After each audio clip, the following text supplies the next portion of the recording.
2022 और 23 किसान भाइयों के बीच में जो सबसे चर्चित फसल रही वो रही टमाटर।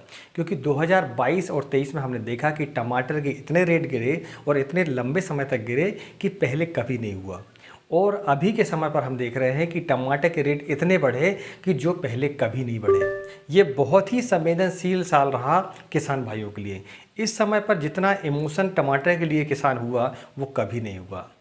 और अभी अब देख रहे हैं कि टमाटर की फसल के रेट तो किसान भाइयों को मिल रहे हैं, मगर उन किसान भाइयों की संख्या बहुत ही कम है।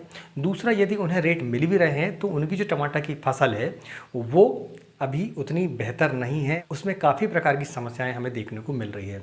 उन समस्याओं में सबसे बड़ी जो समस्या आती है वो आती है ब्लाइट की, दूसरी समस्या आती है फल सड़न की, और तीसरी समस्या आती है हमारी कि उनकी फलों की साइज जो है इंक्रीज नहीं हो पाते, और इंसेक्ट की समस्या तो साथ में रहती रहती है। आज जब हम जानेंगे इन चारों समस्याओं का निदान जो कि आप अभी के समय पर कर सकते हैं टमाटर की फसल पर। तो चलिए दोस्तों, वीडियो की शुरुआत करते हैं। मैं हूं राकेश साहू, आप देख रहे हैं एग्रो जीवन बातें किसान की, और सारी जो समस्याएं आपको पहले गिनाई हैं उनका आपको विस्तार से मैं उपाय भी बताता हूं और वो समस्याओं के बारे में बताता हूं। और वीडियो के अंतर आपको जरूर देखना है। वीडियो के अंत में होगी विशेष बात, और विशेष बात मैं आपको बताऊंगा कि आप फर्टिलाइजर के रूप में टमाटर की फसल पर अभी क्या दे सकते हैं, ताकि आपकी जो फसल है उसका उत्पादन ज़्यादा से ज़्यादा निकल सके और उनके फलों का साइज भी जो है बड़ा हो सके। चलिए आप जानते हैं पहले पॉइंट को। तो पहला पॉइंट है दोस्तों हमारा ब्लाइट।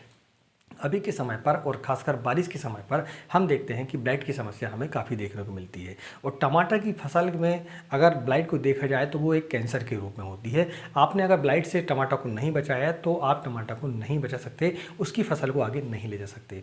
अभी के समय पर बारिश क्योंकि अभी हो रही है और भारत के सभी जगह पर बारिश जो है अभी हो रही है, और ये जो बारिश है ये टमाटर की फसल के लिए बहुत ही नुकसानदायक है, क्योंकि समय ही नहीं मिल पा रहा किसान भाइयों को स्प्रे करने के लिए। इसलिए आप देख रहे हैं कि आपको काफ़ी दिक्कत है। तो ब्लाइटों में जो अर्ली ब्लाइट है उसके लिए आप जो है COC का इस्तेमाल करें, और साथ में आप M45 का इस्तेमाल करें स्प्रे के रूप में। इसकी जो मात्रा है वो आप 400 ग्राम से लेकर 500 ग्राम तक आप COC की मात्रा ले लें, और साथ में M45 की जो मात्रा है वो आप 400 ग्राम ले लें।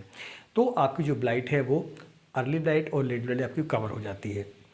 ये आपका कॉन्टैक्ट रूप से काम करेगा। लेकिन अभी के समय पर जब बारिश ज़्यादा हो तो जैसे ही आपको समय मिलता है तो आप कॉन्टैक्ट रूप से ही इस्तेमाल करें, ठीक है, क्योंकि आपको डायरेक्ट जो है इसमें इफेक्ट देखने को मिलेगा। फिर एक तीसरी ब्लाइट और होती है, वो है दोस्तों बैक्टीरियल ब्लाइट। बैक्टीरियल ब्लाइट के लिए आप जो है इसके लिए कासुकामाइसिन या फिर आप जो है बेलिडामाइसिन है या फिर स्ट्रेप्टोसाइक्लिन है, तीन में से किसी भी एक जो है बैक्टीरियासाइड का इस्तेमाल आप कर सकते हैं। COC आपने साथ में जो इस्तेमाल किया है वो तो आपका काम करेगा ही करेगा बैक्टीरियल ब्लाइट में भी, और साथ में वो अर्ली ब्लाइट में भी बढ़िया तरीके से काम करता है।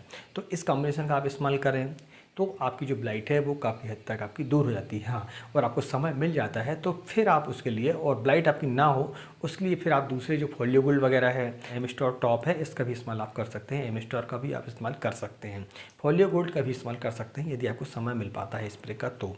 लेकिन अभी के समय पर आप जो है COC और M45 का ही इस्तेमाल ज़्यादा करें तो आपको बेहतर रिजल्ट मिलेंगे आपको, ठीक है।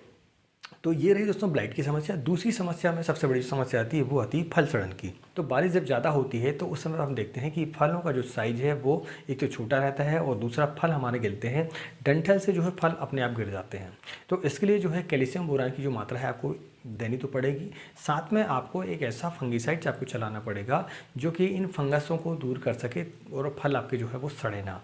तो उसके लिए आप जो है रोको का इस्तेमाल कर सकते हैं, या फिर आप नेटिव का भी इस्तेमाल इसलिए कर सकते हैं ताकि आपके जो फल हैं वो ना सड़ें। साथ में आपको कैल्शियम बोरान तो देना ही देना है ताकि आपके जो डंठल हैं वो मजबूत हो सके और फलों का साइज भी बढ़िया रहे और चमक भी रहे। इसी समस्या दोस्तों से कीट। तो कीट के बारे में हम देखते हैं तो वाइट फ्लाई इस समय पर काफ़ी आती है, और साथ में हमारा अगर हम देखें तो लीफ मैने की समस्या काफ़ी हमें देखने को मिल रही है। तो इसके लिए आप जो है लेमडा का इस्तेमाल कर सकते हैं, और साथ में आप जो थाइमेथाक्सम होता है उसका इस्तेमाल कर सकते हैं, और दोनों को कॉम्बिनेशन अलिका के नाम से आता है उसका आप इस्तेमाल करेंगे तो आप देखेंगे कि इल्लियाँ भी आपकी समाप्त होंगी, और साथ में जो उड़ने वाले पतंग हैं वो भी आपकी समाप्त हो जाते हैं। और आप कार्टाइप हाइड्रोक्लोराइड का भी इस्तेमाल कर सकते हैं। अभी के समय पर ऐसी दवाइयों का इस्तेमाल करें जो कि आपके कॉन्टैक्ट रूप से ज़्यादा काम करें। बारिश के समय पर हम देखते हैं कि पत्तियाँ भी काफ़ी ख़राब हो जाती हैं, तो जो हम सिस्टमेटिक दवाइयाँ डालते हैं वो उतनी कारगर नहीं हो पाती हैं। इसलिए आप कॉन्टैक्ट रूप से जितनी भी दवाई हैं, चाहे वो इंसेक्टिसाइड हो चाहे वो फंगीसाइड हो, उनका ही इस्तेमाल करें तो आपको कुछ रिजल्ट इसमें मिल जाते हैं। नहीं तो ऐसी बारिश में रिजल्ट मिलना बहुत ही कठिन होता है, खासकर तब जब आपकी फसल जो है पुरानी हो गई हो। और लीफ माइनर यदि है तो इसके लिए आप इमामेक्टिन बेंजोइट प्लस आप उसके साथ में आप सुमोप्रिंट का इस्तेमाल कर सकते हैं, तो इल्लियाँ भी समाप्त होंगी आपकी और लीफ माइनर भी काफ़ी हद तक आपका दूर हो जाता है। अब हम जानते हैं वीडियो की विशेष बात।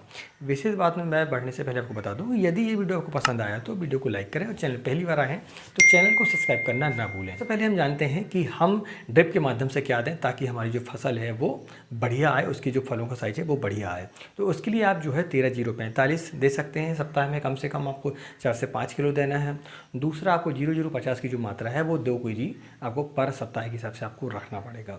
नाइट्रोजन की जो मात्रा है आपको वो अलग से नहीं देनी है इस समय पर जब आपकी बारिश ज़्यादा हो रही हो। तो आप देखेंगे आपके जो फलों का साइज है बहुत ही बढ़िया आएगा। आप चाहें तो इसके लिए कैल्शियम और बोरान जो है प्रति एकड़ के हिसाब से आप 1 केजी ड्रिप के माध्यम से दे सकते हैं। आप जानते हैं कि हम स्प्रे के रूप से क्या करें, तो स्प्रे के रूप से आप चाहें तो फलों के साइज को इंक्रीज करने के लिए 52-34 के हिसाब में गोदरी डबल का इस्तेमाल आप कर सकते हैं। तो आप देखेंगे कि आपके जो फलों के साइज है बहुत ही बढ़िया आते हैं। दूसरा, आप कैल्शियम बोरान की मात्रा भी दें स्प्रे के रूप से ताकि जो फलों का चमक है वो बहुत ही बढ़िया रहे आपकी, और जो आपके डंठल है वहाँ से आपके फल जो है ऑटोमेटिक ना गिरें ज़्यादा बारिश के कारण। ठीक है, कैल्शियम और बोरान की यदि कमी होती है तो फल जो है वो डंठल से गिर जाते हैं, अपने आप बिना तोड़े आपके फल गिर जाते हैं और उसमें काफ़ी आपको नुकसान देखने को मिलता है। इसलिए कैल्शियम बोरान की जो मात्रा है आपको वो ड्रिप के माध्यम से भी देनी है और स्प्रे के माध्यम से भी देनी पड़ेगी। ये जानकारी आपको कैसी लगी हमें प्लीज़ कमेंट करके ज़रूर बताएं, और टमाटर की खेती के बारे में ज़्यादा जानकारी चाहिए हो तो आप हमारी जो प्लेलिस्ट है उसको देख सकते हैं, वहाँ पर टमाटर की खेती के बारे में काफ़ी जानकारियाँ दी हुई हैं। वीडियो को यहीं विराम देते हैं, मिलते हैं अगली वीडियो में, तब तक नमस्कार, जय हिंद, जय किसान, जय जवान।